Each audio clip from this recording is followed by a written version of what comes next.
Ya, Assalamualaikum warahmatullahi wabarakatuh. Kembali lagi dengan saya Dika Pratama. Pada kesempatan ini, saya akan membahas mengenai diagenesa batuan karbonat.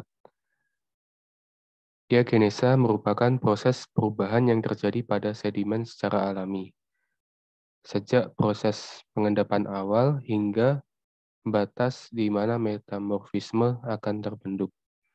Setelah proses pengendapan berakhir, sedimen karbonat mengalami proses diagenesa yang dapat menyebabkan perubahan kimiawi dan mineralogi untuk selanjutnya bergegas menjadi batuan karbonat. Lingkungan pengendapan yang berbeda akan memiliki proses kimia dan fisika yang relatif beda. Ada beberapa lingkungan diagenesa dan produknya beserta produknya. Yang pertama adalah merin, dicirikan oleh kehadiran semen aragonik yaitu high Mg calcit. Yang kedua, lagon, dicirikan oleh adanya dolomitasi akibat proses evaporasi. Yang ketiga, freatik, dicirikan oleh kehadiran kalsit hasil pelarutan. Yang keempat, vadus, dicirikan oleh kehadiran kalsit hasil pelarutan. Yang kelima, burial, dicirikan oleh kehadiran kalsit hasil pelarutan tekanan pressure solution. Nah, ini ada gambaran mengenai diagenesanya beserta proses diagenesa tersebut dan juga siklus hidrologinya. Proses-proses diagenesa batuan karbonat meliputi antara lain yang pertama pelarutan dissolution.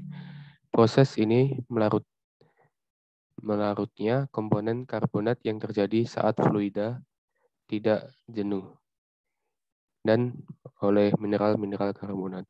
Larutan akan terbantu oleh adanya mineral yang bisa larut, atau dalam kata lain, mineral karbonat yang tidak stabil seperti aragonit dan Mg kalsit, serta nilai pH yang sangat rendah, atau dapat diartikan lingkungan ini adalah lingkungan asam. Fluida air pori yang ada dalam ruang antar butiran pada batuan karbonat biasanya sangat agresif dalam melarutkan karbonat jika terkandung konsentrasi gas CO2 yang disumbangkan oleh lingkungan sekitar.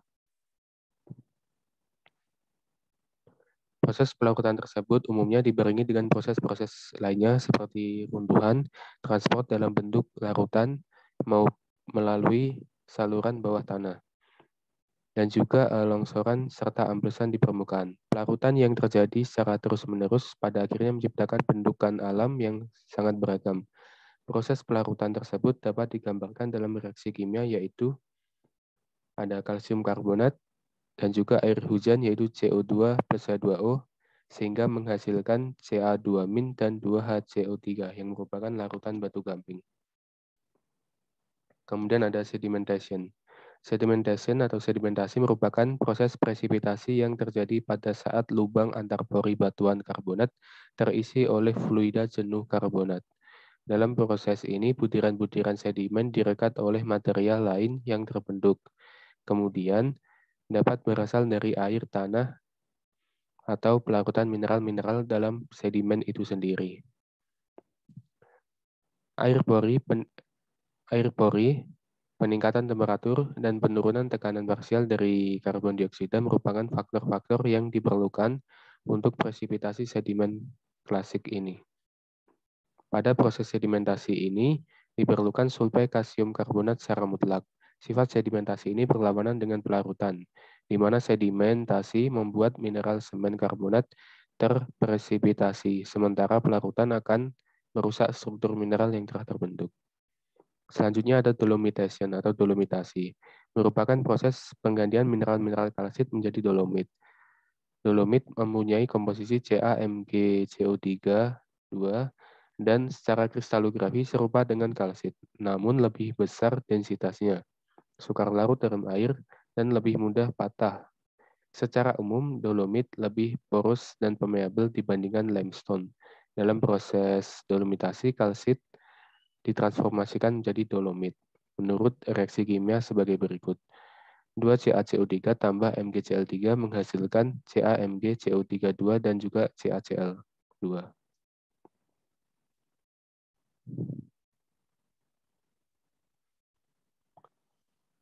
Dolomit ini merupakan unsur yang cukup dominan dalam batuan dolomstone.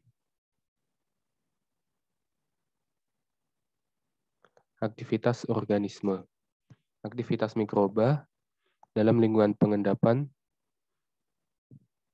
Aktivitas ini merusak struktur sedimen yang berkembang pada sedimen karbonat dan meninggalkan jejak-jejak aktivitasnya saat organisme ini beraktivitas. Pengendapan material sedimen dengan kedalaman beberapa puluh sentimeter akan membentuk kenampakan yang khas pada batuan sedimen yang disebut struktur sedimen.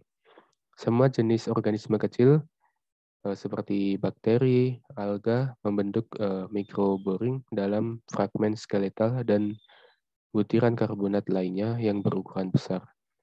Bering dan presipitasi mingkrit dapat intensif di lingkungan yang berair hangat, di mana butiran karbonat menjadi berkurang dan berubah menjadi mingkrit. Yang selanjutnya ada mechanical compaction.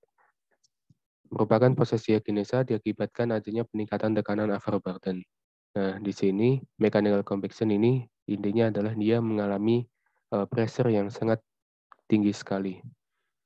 Dalam proses ini, kompaksi menyebabkan berkurangnya porositas batuan karena terjadi juga thinning atau penipisan dari bed pelapisan batuan dalam keadaan dangkal seiring bertambahnya kedalaman tekanan juga akan bertambah.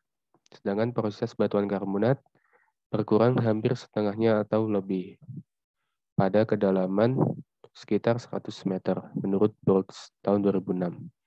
Pada kompaksi ini terjadi karena adanya gaya berat atau gravitasi dari material-material sedimen yang semakin lama semakin bertambah sehingga volumenya akan berkurang dan cairan yang mengisi pori-pori akan bermigrasi ke atas menyebabkan hubungan antar butir menjadi lekat dan juga air yang dikandung dalam pori terperas keluar. Dalam garis besar, kompaksi ini menyebabkan berkurangnya porositas batuan karena adanya penyusunan ulang dari butiran-butiran yang jarang atau tidak bersentuhan menjadi saling bersentuhan atau semakin rapat. Ketika sedimentasi pertama kali terendapkan, tentu saja berupa material lepas dan sifatnya masih berpori.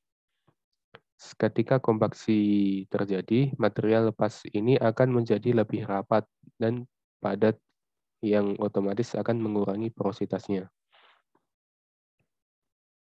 Kemudian ada chemical compaction pada kedalaman burial sekitar 200 hingga 1.500 meter. Kompaksi kimia dari sedimen karbonat dimulai.